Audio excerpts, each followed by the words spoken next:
Hello guys, welcome back. My name is Nathan and today I'm going to be making my 10 bold predictions for the 2023 NHL season.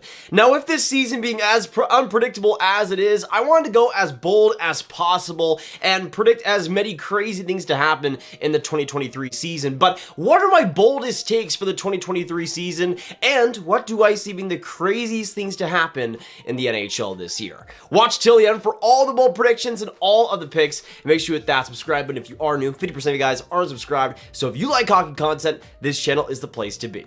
Now let's get straight into it and go on to my first bold prediction for the 2023 season. And some of these bold predictions go kind of against my predictions, but I wanted to put them out there because I do think with every single one of these, there is a chance that they do end up happening. This one specifically is one that I've been kind of cultivating over the last week. And even though I would still say Matty Beniers is my #1 Calder pick, for my first bold prediction, let's go on to Marco Rossi. And for my #1, I have Marco Rossi winning the Calder Trophy. Now, as crazy as some of that sounds to some of you guys, Marco Rossi is leading the entire preseason in points, and he's been given a great opportunity being on a center line with obviously Kirill Kaprizov and Zuccarello at points. But every single place he's played in throughout the preseason, he's been absolutely wonderful. And at age 21, of course, you see he was drafted 9th overall by Minnesota in 2020. In terms of talent level, I thought he was top 5 in that draft, and I did have him around that range in my personal rankings. But of course, as you see with his development over the years, and you see in 2021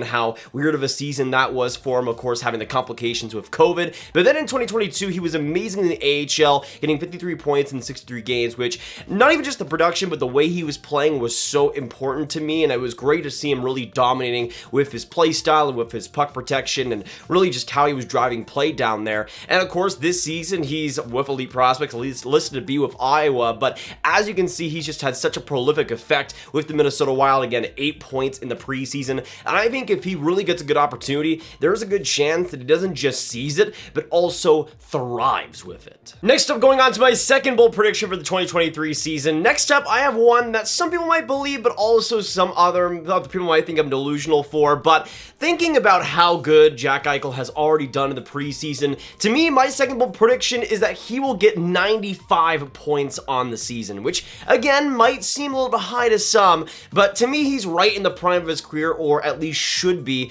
And in terms of the production that we've seen over the past 3 years, it's been a really topsy-turvy roller coaster ride for him. You see in 2020, he got 78 points in 68 games. It was absolutely unbelievable on offense. But then you see in his last year at Buffalo, in 21 games, only got 18 points, and of course, dealt with the awful injuries that he had to deal with.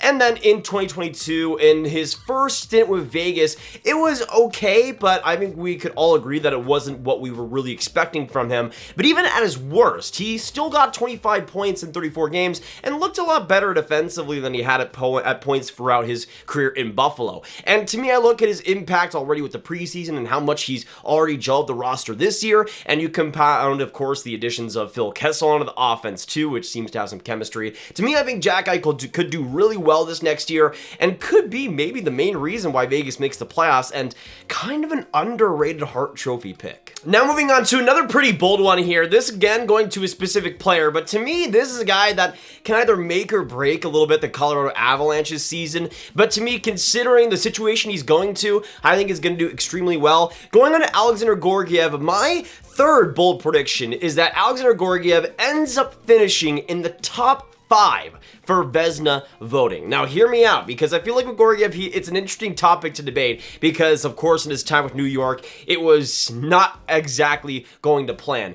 You've seen the final couple of seasons in 905 and 19 games in 2021, and then this last year, in 33 games, got an .898 save percentage. And to me, with Georgiev, when he is the starter, when he is given full confidence and a lot of playing time consistently, he can become a really good goaltender. The problem is, again, when he goes off that consistency, when he's a backup playing 25, 30 games and only getting in maybe twice every week at most, that's when that confidence really starts to erode for him. But under Colorado's defense, under that Colorado system, and being the full-time starter there, I think Georgiev is going to do great. And although maybe not deserving of a top 5 VEZINA voting conversation, to me, I think he'll have the stats to back it up and will be in that rank. Now moving on to my fourth bold prediction for the 2023 season, to me, when I look at all the NHL teams out there, there is going to be zero NHL teams that will be more improved than the Seattle Kraken. Now that's not to mean that they'll make the playoffs, because I think they'll get close, but still be on the outside looking in. But at the same time, with how bad they were last year, one of the worst teams in the league, I feel like there's a lot more that will go right this next season and will trend them in a much better direction heading into 2024. Of course, you got Matty Beniers, who I think is going to be huge and is still the most likely bet for me to win the Calder Trophy. And of course, you see in the games he played last year, right now just scored his 4th goal in his 4th preseason games this year, so already getting back in that groove. But of course, got the other additions onto that offense like Andre Burakovsky, who are also going to be huge. 61 points in 80 games last season and 44 and 53 before that. You've got, of course, Oliver Bjorkstrand, who's going to be a great overall presence in every zone. And of course, you got his production, 57 points, 28 goals in 80 games last year. But to me, the biggest improvement will also come with the goaltending. Philip Grubauer, simply put, cannot be as bad as he was last year. One of the worst single season performances from any goaltender we've seen over the past decade. I think he's better than that, and I'm hoping he will be. But you see last year, an .889 save percentage in 55 games, got, I guess, kind of better in the second half, but to me, as long as he's like a 9-10, the Kraken wins so many more games last year, and I think this next season, he'll be a lot more consistent. But talking about one goaltender to another, for my 5th bold prediction, we're going to go on to the Philadelphia Flyers and Carter Hart, and for my 5th bold prediction, is that Carter Hart will have another season under a 900 save percentage. Now, to me, when it comes to Carter Hart, it's also combined with his play as well as the Philadelphia Flyers, because to me, I still see them being one of the worst teams in the league next year. And even though, I guess this year, but even though I do feel like John Tortorella will have some effect on Philly, I also don't think it's going to translate much to results this next year. But that's also simply because of the Flyers roster. I mean, besides Travis Sanheim at points and maybe, I guess, Justin Braun, there's not that many guys in the Flyers that can play any defense whatsoever.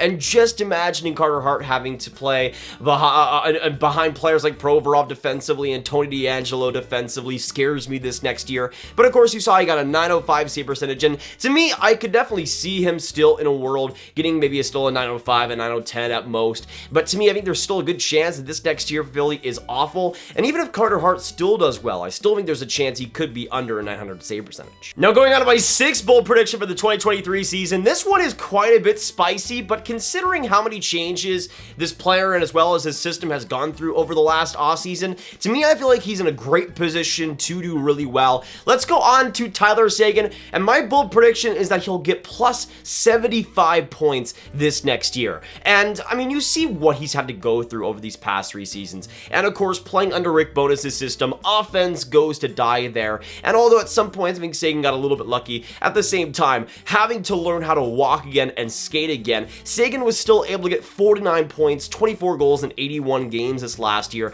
and play decently in the playoffs. But considering Peter DeBoer and him coming in and giving a lot more offensively, a lot less hesitancy on offense to everybody involved, I feel like Seguin and his teammates are going to be in a great position. And considering there's a chance we could have maybe Seguin and Mason Marchment together, I think that combination could be really deadly. And especially with the playmaking side of things, I could see him getting maybe around 40 assists, 45 assists, being around that 75 point plateau, and getting back to somewhat of worthy of that contract. Obviously not fully, but I still think he's going to be pretty solid this next year. Now going on to another kind of older player that I think is going to rejuvenate himself quite a bit in this next year, and a player that's going to get a great opportunity to rejuvenate himself as well. Next up, I have Brent Burns from the Carolina Hurricanes, and my hot take, my bold prediction is that Brent Burns gets over 70 points once again. But you can see at age 37, he's definitely up there in age, but with how he's played in the preseason as well as training camp for Carolina, you wouldn't really notice. It feels like he's back in his prime the way that I've watched him a little bit over these past couple of games. But you see over the past few seasons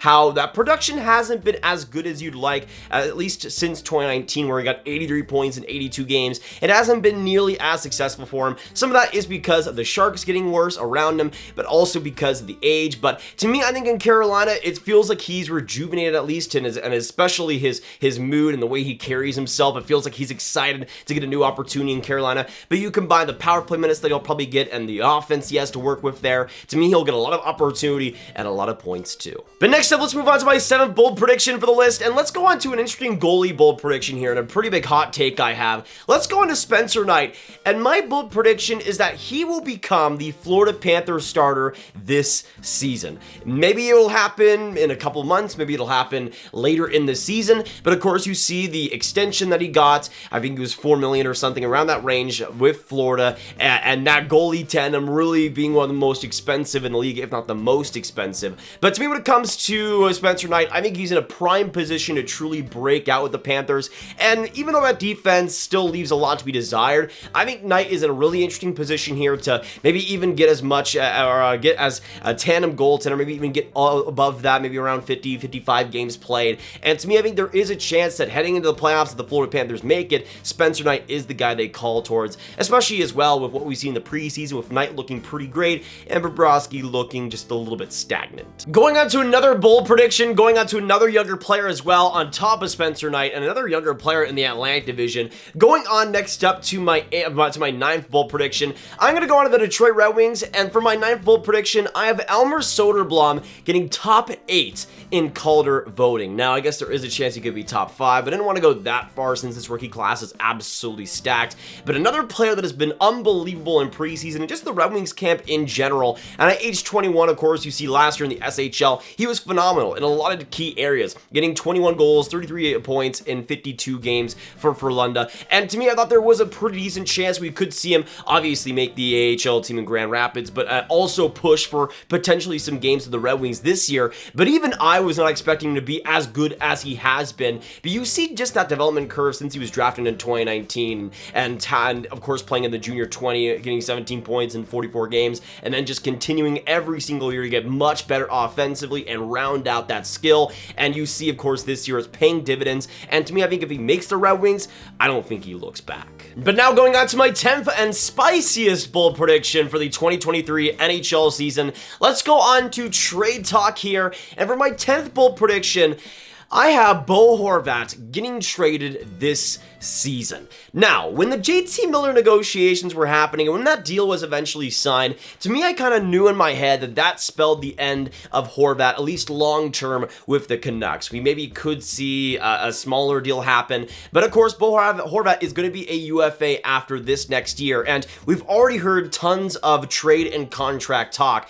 With the contract situation, his camp wants to get Sean Couturier money, which for most teams, they would be able to pay, but considering it is the Canucks and they just put that huge deal out there for JT Miller, and of course the other deals like Brock Besser and Elias Pettersson and Quinn Hughes and all the other deals they have to finagle, to me, I don't think the Canucks are in a good position to re-sign him at all. And as long as he wants more than $6 million, I don't think Bo Horvat's going to get signed by the Canucks, and especially if they're in a position where they know they'll miss the playoffs by the trade deadline, I think Bo Horvat could be one of the best options available besides Patrick Kane on the trade market, and would fetch a lot for the Canucks, especially for a prospect pool that needs a lot more substantial assets. But those are my bold predictions for the 2023 season. Let me know in the comments down below what you guys agree and disagree with, and what would your bold prediction, your spiciest bold prediction, be for the 2023 year? Let me know down below. Of course, hit that like button, hit that subscribe button, hit that notification bell if you enjoyed, and of course, share the video with all the hockey fans you guys know online, and click this card for all my hockey rankings content right in one playlist. My name is Nathan. Have a great day, and I'll see you in the next one. Goodbye.